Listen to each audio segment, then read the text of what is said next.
action let's go 저 건물을 찾으러 Assalamualaikum warahmatullahi wabarakatuh.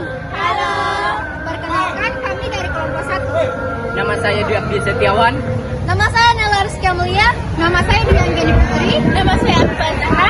Nama saya Nina Nasrullah. Nama saya Alfredo Bonafri. Nama saya Wahyu Rafi. Di sini kami akan membahas tentang Kerajaan Sriwijaya.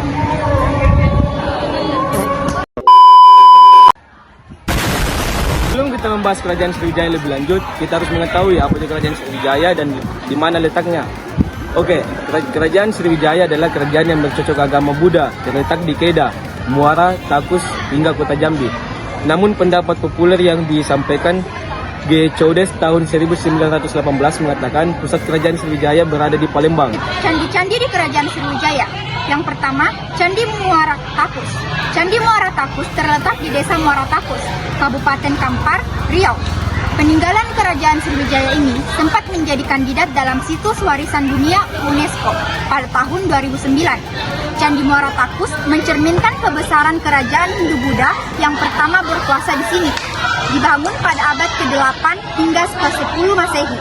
Candi ini menampilkan arsitektur khas Candi Hindu dan Candi Buddha yang menunjukkan adanya kerukunan antara kedua agama tersebut.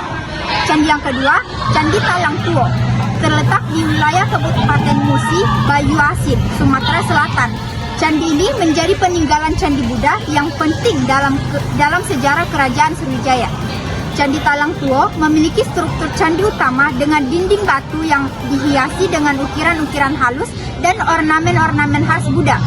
Di sekitarnya terdapat struktur candi-candi kecil dan situs-situs arkeologi lainnya yang menambah nilai historis dan arkeologis kompleks ini. Yang ketiga, Candi Karangbirahi. Candi Karangbirahi adalah kompleks candi Hindu-Buddha yang terletak di sekitar kawasan Sungai Musi, Palembang, Sumatera Selatan. Peninggalan ini menandakan kehadiran Sriwijaya sebagai pusat keagamaan dan budaya pada masa lalu. Candi Karangbirahi memiliki arsitektur khas Hindu-Buddha dengan stupa dan relief-relief yang menggambarkan cerita-cerita dan ajaran-ajaran agama Buddha serta dewa-dewi Hindu. Yang keempat, Candi Muaro Jambi. Situs kompleks ini merupakan candi yang beralihan Hindu-Buddha. Candi yang satu ini menjadi peninggalan Kerajaan Sriwijaya yang dibangun pada abad ke-7 hingga ke-12 Masehi. Yang kelima, Candi Biaro Bahal. Candi Biaro Bahal merupakan kompleks candi yang berada di wilayah Sumatera Utara. Belum diketahui secara pasti tentang aliran candi yang satu ini. Namun, candi ini termasuk dalam deretan candi peninggalan Kerajaan Sriwijaya.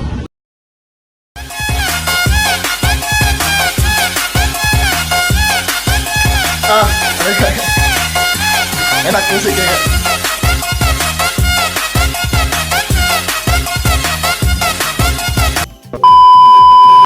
Prasasti Sriwijaya. 1. Prasasti Kota Dapur. Salah satu peninggalan ini merupakan salah satu prasasti yang ditemukan di Pulau Bangka bagian barat. Isi dari prasasti ini dipercaya merupakan bentuk kutukan bagi orang-orang yang melanggar kutukan perintah dari Raja Sriwijaya. 2. Prasasti keduanya ialah prasasti Kedukan Bukit yang ditemukan di tepi Sungai Batang, Kota Palembang, Sumatera Selatan. Pada prasasti ini terdapat angka 686 yang diketahui sebagai tahun ditulisnya huruf Pallawa dan bahasa Sanskerta. Di bagian dalam prasasti ini terdapat beberapa ungkapan tentang dapukan yang menaiki perahu dan misalkan mengenai kemenangan Kerajaan Sriwijaya. 3. Prasasti Palat berikutnya ialah Palas Pasema yang ditemukan di pinggir rawa Desa Palas Pasema, Lampung Selatan, yang mana di prasasti tersebut memiliki huruf Pallawa dan bahasa Melayu kuno yang berarti sebuah kutukan bagi orang-orang jahat yang mengkhianati Raja Sriwijaya.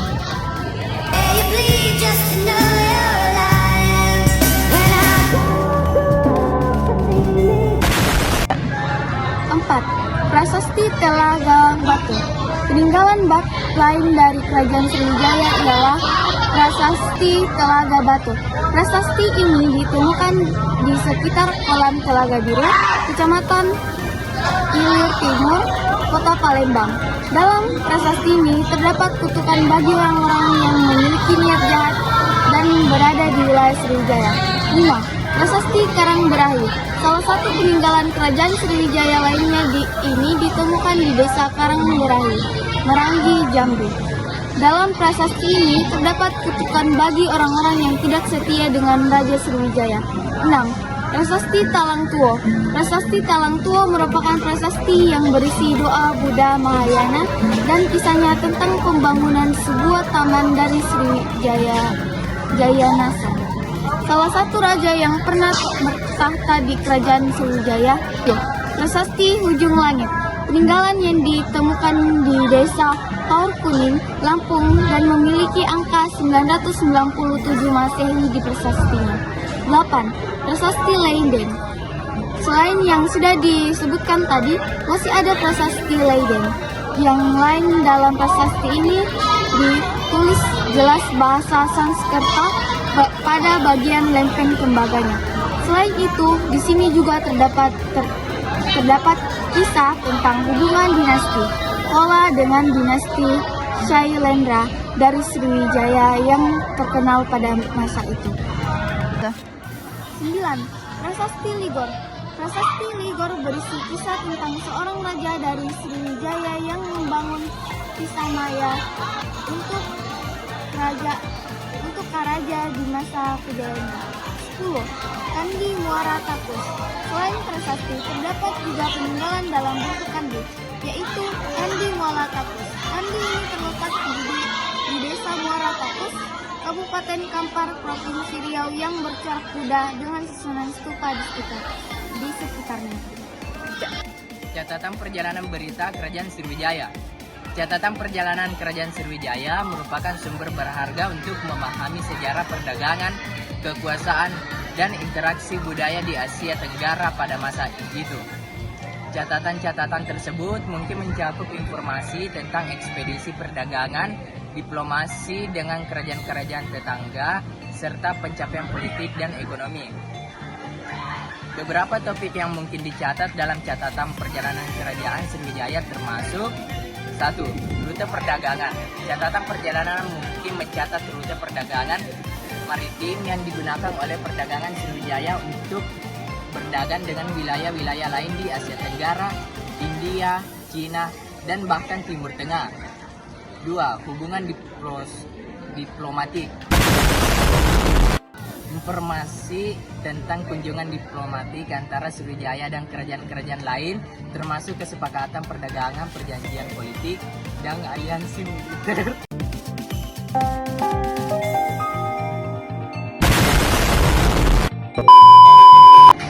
3. Kondisi ekonomi. Catatan-catatan tersebut mungkin juga mencakup informasi tentang kondisi ekonomi internal Sriwijaya termasuk produksi pertanian, hasil perdagangan, dan pembangunan infrastruktur ekonomi. 4. Kegiatan politik. Catatan perjalanan dapat memberikan wawasan tentang aktivitas politik dalam kerajaan, termasuk penobatan raja baru, konflik internal, dan strategi ekspansi kekuasaan. 5. Pertahanan dan keamanan. Informasi tentang kegiatan militer dan strategi pertahanan yang digunakan oleh Sriwijaya untuk melindungi wilayahnya dari ancaman asing atau internal. Catatan perjalanan ini merupakan sumber yang berharga bagi sejarawan untuk memahami dinamika politik, ekonomi, dan budaya kerajaan Sriwijaya serta dampaknya terhadap wilayah-wilayah di sekitarnya. Raja-raja Kerajaan Sriwijaya. Yang pertama, Dapunta Hyang Srijayanasa. Dapunta Hyang memimpin pada abad ke-7 Masehi dan disebut sebagai pendiri dan raja pertama Kerajaan Sriwijaya. Yang kedua, Samara Prawira. Samara Prawira adalah putra Dapunta Hyang yang memerintah Sriwijaya pada abad ke-8 Masehi. Dia memperluas wilayah kekuasaannya hingga ke Jawa. Yang ketiga, Daranindra. Daranindra merupakan putra Samara Prawira yang membangun candi-candi Buddha di Jawa. Masa pemerintahannya terjadi pada abad ke-8 Masehi. Yang keempat, Samaratungga. Samaratungga merupakan putra Dharanindra yang memerintah pada masa keemasan kerajaan. Ini tepatnya pada abad ke-9. Kelima, Balaputra Dewa. Balaputra Dewa merupakan putra Samaratungga yang memimpin pasukan ketika menghadapi serangan dari kerajaan Mataram Hindu di Jawa. Masa pemerintahannya pada abad ke-9 Masehi. Yang keenam, Sriwijaya Yang keenam, Sriwijaya Maharaja. Sriwijaya Maharaja memimpin pada abad ke-10 Masehi dan termasuk raja yang berhasil memulihkan kekuasaan Sriwijaya setelah diserang oleh Mataram Hindu. Yang ketujuh, Sri Chudamani Warmadewa. Kalian semua boleh ketawa, tapi coba kalian bayangkan posisinya kalau kalian tahu. Yang ketujuh, Sri Chudamani Warmadewa. Sri Chudamani Warmadewa adalah raja yang memerintah pada abad ke-11. Saat itu, kerajaan ini menghadapi serangan dari kerajaan Chola dari India Selatan. Yang kedelapan, Kartanegara. Raja terakhir kerajaan ini adalah Kartanegara yang merupakan raja kerajaan Singasari di Jawa. Masa kepemimpinannya terjadi pada abad-abad ke-13 Masehi. Kehidupan sosial Sriwijaya dalam perdagangan. Kehidupan sosial perdagangan di Kerajaan Sriwijaya sangat dinamis dan berpengaruh luas terhadap kehidupan masyarakat. Sebagai pusat perdagangan maritim utama di Asia Tenggara, Sriwijaya menarik pedagang dari berbagai wilayah, menciptakan lingkungan sosial yang multikultural dan ramai. Di pelabuhan-pelabuhan utama seperti Palembang dan Jambi, pedagang dari berbagai bangsa dan budaya berkumpul untuk berdagang dengan barang-barang seperti rempah-rempah, sutra, logam, dan barang-barang mewah lainnya. Interaksi antara pedagang dari berbagai belahan dunia menghasilkan pertukaran budaya, gagasan, dan teknologi. Kehidupan sosial di sekitar pelabuhan dipengaruhi oleh aktivitas perdagangan yang sibuk dengan pasar yang ramai dan kegiatan sosial seperti festival perdagangan. Selain itu, keberadaan pelabuhan juga mendukung pertumbuhan komunitas yang berkembang di sepanjang pesisir, menciptakan jaringan sosial yang kompleks dan beragam. Kehidupan sosial Sriwijaya dalam pertanian. Kehidupan sosial dalam pertanian Kerajaan Sriwijaya mencakup beragam aspek, termasuk sistem pertanian, struktur sosial, dan interaksi antara masyarakat. Pertanian di Sriwijaya didukung oleh sistem irigasi yang maju dan teknik pertanian yang canggih untuk masa itu. Masyarakat terorganisasi dalam berbagai tingkatan sosial dengan petani biasa, pemilik tanah, dan elit pemerintah yang terlibat dalam pertanian dan distribusi hasilnya. Sistem perdagangan yang berkembang juga mempengaruhi kehidupan sosial di wilayah tersebut dengan interaksi antara pedagang, petani, dan penguasa yang berbentuk jaringan sosial yang kompleks. Kehidupan sosial Sriwijaya dalam kelautan atau maritim. Kehidupan sosial kelautan dan maritim di Kerajaan Sriwijaya sangatlah kaya dan beragam. Sriwijaya juga merupakan pusat perdagangan maritim yang penting di Asia Tenggara, sehingga kehidupan sosial di sepanjang pesisir dipengaruhi oleh aktivitas perdagangan yang sibuk. Masyarakat terlibat dalam berbagai kegiatan seperti penangkapan ikan, pelayaran perdagangan, pembuatan kapal, dan pelayaran jarak jauh ke berbagai wilayah di Asia Tenggara dan bahkan lebih jauh lagi. Sistem pemerintahan yang kuat di Sriwijaya juga memainkan peran penting dalam mengatur kegiatan kelautan dan maritim, termasuk pengawasan terhadap perdagangan dan perlindungan terhadap kapal-kapal dagang. Selain itu, kehidupan sosial di pesisir juga dipengaruhi oleh beragaman budaya dari berbagai wilayah yang berinteraksi melalui perdagangan laut, menciptakan lingkungan sosial yang dinamis dan multikultural.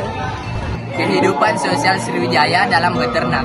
Kehidupan sosial dalam peternakan di Kerajaan Sriwijaya mencakup berbagai aspek. Meskipun informasi tentang hal ini kemungkinan lebih terbatas dibandingkan dengan pertanian dan perdagangan maritim. Peternakan di Sriwijaya kemungkinan besar meliputi berbagai jenis ternak seperti sapi, kerbau, kambing, dan domba. Masyarakat di sekitar peternakan terlibat dalam Oke, masyarakat di sekitar peternakan terlibat dalam berbagai kegiatan sehari-hari, termasuk pemeliharaan ternak, pengembalaan dan pemrosesan produk-produk peternakan seperti susu, daging, kulit, struktur sosial di dalam masyarakat peternakan mungkin juga melibatkan pemilik ternak, pengembala dan pekerja lainnya yang terlibat dalam kegiatan peternakan.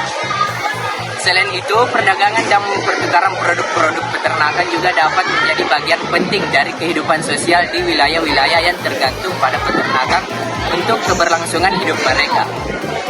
Lapisan sosial Kerajaan Sriwijaya. Di dalam masyarakat Kerajaan Sriwijaya terdapat lapisan sosial atau stratifikasi sosial yang cukup jelas. Struktur sosialnya mencakup beberapa lapisan yang dapat dibedakan berdasarkan status, kekayaan, dan kekuasaan. Berikut adalah beberapa lapisan sosial yang mungkin ada dalam masyarakat Sriwijaya. 1. Keluarga kerajaan dan bangsawan. Lapisan teratas mungkin terdiri dari keluarga kerajaan, raja, serta bangsawan yang memiliki kekuasaan politik dan kontrol atas sumber daya yang penting. 2. Para pemimpin dan pejabat tinggi. Di bawah keluarga kerajaan ada lapisan pejabat tinggi dan pemimpin militer yang memegang kendali atas administrasi, keamanan, dan pengambilan keputusan dalam kerajaan. 3. Pedagang kaya dan pengusaha. Lapisan ini mungkin terdiri dari pedagang kaya, pengusaha sukses, dan pemilik usaha perdagangan yang memperoleh kekayaan dan pengaruh melalui perdagangan internasional. 4. Petani, nelayan, dan buruh. Mayoritas masyarakat mungkin terdiri dari petani, nelayan, dan buruh yang bekerja di bidang pertanian, perikanan, atau pekerjaan manual lainnya. 5. Budak atau pekerja di tanah. Di bawah lapisan petani dan buruh, mungkin ada budak atau pekerja tanah yang bekerja untuk tuan tanah atau pemilik tanah dalam pertanian atau proyek-proyek konstruksi. Stratifikasi sosial ini mungkin tidak bersifat kaku dan dapat bervariasi tergantung pada faktor seperti wilayah geografis, kekayaan individu, dan akses terhadap pendidikan dan pelatihan. Penyebab kemunduran Kerajaan Sriwijaya. Salah satu alasan utama keruntuhan Kerajaan Sriwijaya adalah karena tidak ada pengganti raja yang baik setelah Balputradewa wafat pada 835 M. Kerajaan ini tidak bisa menemukan pemimpin yang mampu memerintah dengan baik dan bijaksana. Hal ini membuat rakyat Sriwijaya kehilangan kepercayaan pada pemerintahannya. Selain itu, serangan dan kerajaan lain dan pemberontakan juga membuat situasi semakin memburuk dan menyebabkan kerajaan ini runtuh. Penyebab keruntuhan Kerajaan Sriwijaya berikutnya adalah karena melemahnya kekuatan militer yang disebabkan oleh konflik internal dan kerajaan. Kekuatan militer yang semakin lemah ini mengakibatkan wilayah-wilayah yang sebelumnya dikuasai oleh Sriwijaya mulai merdeka satu persatu. Selain itu, kelemahan militer juga membuat kerajaan-kerajaan lain menjadi lebih berani menyerang Sriwijaya. Keruntuhan Kerajaan Sriwijaya berikutnya disebabkan oleh serangan dari dinasti Chola, India Selatan yang dipimpin oleh Rajendra Chola. Penyebab serangan ini adalah tingginya pajak yang dikenakan oleh Kerajaan Sriwijaya pada kapal-kapal pedagang yang berlayar melalui Selat Malaka. Hal ini membuat kapal-kapal dari Chola Mandala merasa dirugikan. Sebagai akibatnya, dinasti Chola memutuskan untuk menyerang Kerajaan Sriwijaya 2 kali, yaitu pada 1017 dan 1025. Penjelasan mengenai Kerajaan Sriwijaya. See you next time!